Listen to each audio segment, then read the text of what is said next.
బహుజన సేన ఏర్పాటు చేసిన సామాజిక సదస్సు అనకంటే ఇది సామాజిక బాధ్యత. ఎందుకంటే మన భారతదేశంలో అనేక కులాలు మతాలు ఉన్నప్పటికీ హిందువులకు భగవద్గీత, ముస్లింలకు ఖురాన్, క్రిస్టియన్లకు బైబిల్ ఎంత ఇంపార్టెంటో అలాగే మన భారతీయులకు ప్రతి ఒక్కరికి మన బాబాసాహెబ్ రాసినటువంటి ఈ రాజ్యాంగం కూడా అంతే ఇంపార్టెంట్. ఎందుకంటే పెద్దలు చెప్పారు కొన్ని మాటలు, మనం మైనారిటీలు అనేసి. మైనారిటీలు అంటే సంఖ్యాపరంగా మైనారిటీలు, హక్కుల పరంగా కాదు. ప్రతి ఒక్కరికి కూడా మన రాజ్యాంగం వచ్చేసి సమాన హక్కులు కల్పించింది.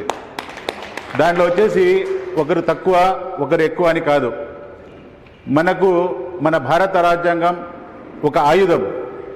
మనం వచ్చేసి ఈ భారతదేశంలో పుట్టాము, ఇక్కడే పెరిగాము, ఇక్కడే ఈ మట్టిలోనే కలిసిపోతాం.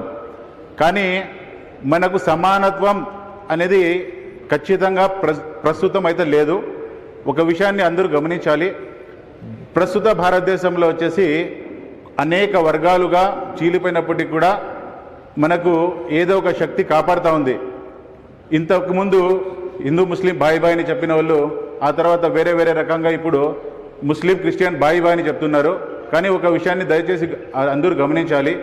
మైనారిటీలు అంటే కేవలం ముస్లింలు కాదు. నేను ముందు అనుకున్నా మన చందు అన్న వచ్చేసి ముస్లిం క్రిస్టియన్ సమావేశం అంటే ముస్లిమ్స్ మైనారిటీలు అంటే మనం పెడతారేమో అనేసి, కానీ స్పష్టంగా దాంట్లో ముస్లిమ్స్ క్రిస్టియన్స్ అని మెన్షన్ చేశారు. జనాలకు ఈజీగా అర్థం అవ్వాలి. ఇది ప్రతి ఒక సమస్య ఇన్ని సంవత్సరాలు వచ్చేసి ముస్లిమ్స్కు వచ్చిన సమస్య కాదు. ఇంకా రాబో రోజుల్లో అనేక మార్గాల్లో ఇది రూపాంతరం చెంది వివిధ వర్గాలలో కూడా ఖచ్చితంగా ఒక విషపూరితమైన ఒక ఇది జరుగుతూ ఉంది. దాన్ని మనము ప్రతి ఒక్కరు ఖచ్చితంగా ఖండించాలి.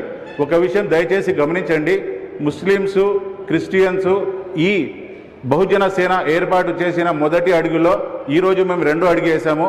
ఖచ్చితంగా దీని గురించి ముస్లిమ్స్ మైనారిటీ సంఘాలు కానీ, వివిధ ప్రజా సంఘాలు కానీ, అలాగే మేధావులు కానీ, అలాగే చదువుకున్న రిటైర్డ్ జడ్జెస్ కానీ, టీచర్స్ కానీ, అలాగే వివిధ వర్గాల్లో ఉండే ప్రతి ఒక్కరూ ఖచ్చితంగా దీనిపైన చర్చ జరగాలి. చర్చ ఎలా జరగాలంటే మైక్రో లెవెల్లో ప్రతి ఒక్క మండలంలో, ప్రతి ఒక్క టౌన్లో, అలాగే ప్రతి ఒక్క జిల్లాలో స్టేట్ వైడ్ ఇలాంటి మీటింగ్లు ఏర్పాటు చేయాలి. ఎందుకంటే ఫస్ట్ టైం నాకు తెలిసిన వరకు ముస్లిమ్స్ క్రిస్టియన్స్ కలిసి కంబైన్డ్గా ఫస్ట్ టైం ఒక మీటింగ్ పెట్టడం జరిగింది. దాన్ని ఖచ్చితంగా మనం బలోపేతం చేయాలి. దానికి ఈరోజు నేను చెప్పినట్టు బహుజన సేన చందు గారు మొదటి అడుగు వేశారు, 2వ అడుగు మేమంతా వేసాము, 3వ అడుగుగా ప్రతి ఒక్క డిస్టిక్లో కూడా ఇలాంటి మీటింగ్స్ జరగాలి. దాన్ని ప్రభుత్వం దృష్టికి తీసుకెళ్ళాలి. మన ముస్లిమ్స్కైనా క్రిస్టియన్స్కైనా అలాగే మైనారిటీస్లో ఉన్న ఇతర వర్గాలకు కూడా ఏదైతే మనకు అన్యాయాలు జరుగుతున్నాయో, ఏదైతే మనకు వెనకబడి ఉన్నామో దాన్ని ఖచ్చితంగా మనం సాధించుకోవాలి. ఈ మదనపల్లి పోరాటాల గడ్డ, ఈ మదనపల్లిలో ఒక మొదటి అడుగు పడింది. ఖచ్చితంగా దీన్ని కొనసాగించాలి. ఎందుకంటే ఒక విషయం దయచేసి అర్థం చేసుకోండి, ఉర్దూలో ఒక సామెత ఉంది, జబ్ బటేంగే తో కటేంగే అనేసి.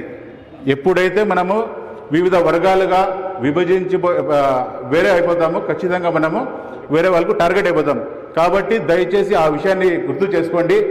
ఇంకోటి ఏమంటే మైనారిటీలు ఎక్కడైనా సరే ఖచ్చితంగా ముస్లిమ్స్ అయినా క్రిస్టియన్స్ అయినా ఏదైనా ఒక ఇష్యూ జరిగినప్పుడు, ఫర్ ఎగ్జాంపుల్ ఏదైనా ఇష్యూ జరిగింది వాళ్ళు క్రిస్టియన్స్ మాత్రమే ఖండించాలి, ఏదైనా ముస్లిమ్స్కి ఇష్యూ జరిగింది ముస్లిమ్స్ మాత్రమే ఖండించాలని లేదు.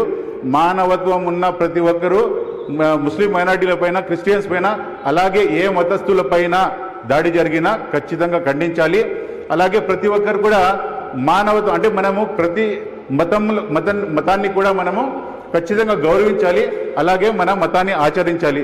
ఈ అవకాశం నాకు ఇచ్చినటువంటి మన చందు గారికి ధన్యవాదాలు తెలుపుకుంటూ సెలవు తీసుకుంటాను. జై హింద్.